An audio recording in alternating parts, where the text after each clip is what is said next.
ሰላም ሰላም ቤተሰቦቼ በያላችሁበት የፈጣሪ ሰላም ይድረሳችሁ። ሙስሊም ክርስቲያን ወገኖቼ ስለምታበረታቱኝ ሀሳብ አስተያየት ስለምትሰጡኝ በጣም አድርጌ አመሰግናለሁ። እንግዲህ ትላንት በሰራሁት ቪዲዮ ብዙዎቻችሁ ቅር ተሰኝታችኋል።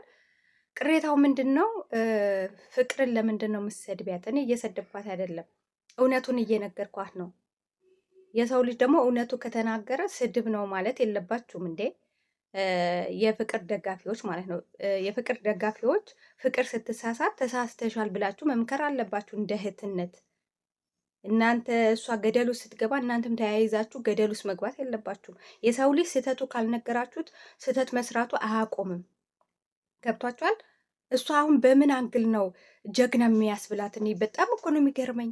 አንዳንዶቹ ማለት ነው አንዳንዶቻችሁ የፍቅር ደጋፊዎች እንዲህ የሰው ልጅ እኮ መደገፍ ማለት እኮ በሁሉም ነገር እኮ አደግፉትም። የምትቃወሙት ነገር እኮ ይኖራል። ጀግና ማለት ምን ማለት ነው? ጀግንነት ማለት ከወንድ ጋር መማገጥ፣ አንድ አልጋ ላይ አንሶላ መጋፈፍ፣ ቪዲዮ ደቅኖ ከኢትዮጵያ ከባህል ከሃይማኖት የወጣ ስራ መስራት ነው ጀግንነት? ፍቅር ጀግና ነሽ እናንተ። አሁን ሴት ናችሁ። አሁን እኮ ስለ ሄርሜላ ወይ ስለ ሩታ ምናምን አይደለም የምናወራው። ይሄ ድርጊታቸው ትክክል ነው ወይ አይደለም? ለኛ ለሀበሻ ለኢትዮጵያ የሚመጥን ስራ ነው ወይ የሚሰሩት? አይደለም። ወጣቱን ያስተምራል ወይ? አይደለም። ሴት ልጅን እዛ ጋር ስለ ሴት ልጅ ፍትህ እየተጠየቀ እዚህ ጋር ሴት እህቶቻችን በወንድ ጾታ እየተጠቁ እያየን ምንድን ነው ጀግንነት ማለት? ፍቅርን እኮ ውደዷት። እኔ ጥሏት አላልኩም። እኔ አልጥላትም እኮ ግን የሰራችው ስራ ትክክል አይደለሽም፣ ጥፋተኛ ነሽ፣ ከሴት የማይጠበቅ ነው። ልጁ እንኳን ዋሽቶ ቢሆን አንቺ እያወቅሽ ነው አብረሹ የተኛሹ። ተደፍረሽ አይደለም፣ አስገድዶሽ አይደለም፣ አብረሽ ተዝናናሽ። ቢያንስ እንኳን አንቺ ነበርሽ ጓ ማለት የነበረብሽ።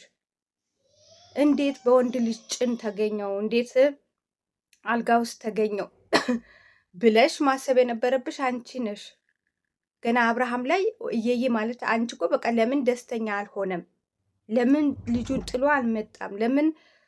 በጣም ያሳዝናል። እውነት በጣም ያሳዝናል። ሴት እህቶቻችን በዚህ ደረጃ መውረዳችሁ መዝቀጣችሁ ለብር ብላችሁ በጣም ነው የሚያስጠላው። እና አንዳንዶቻችሁ ሀሳብ ስሰጡ ፍርድ ገምዳላ አትሆኑ። እኔ ስለ ሄርሜላ ወይ ስለ ሩታ አይደለም ማወራው። እዚህ ጋር ስለ ሴት ልጅ ክብር ነው ማወራው። እኔ ስለማየው ባየሁት ነገር ስለ አለመስማማት ነው። ይሄ መውደድ መጥላት አይደለም።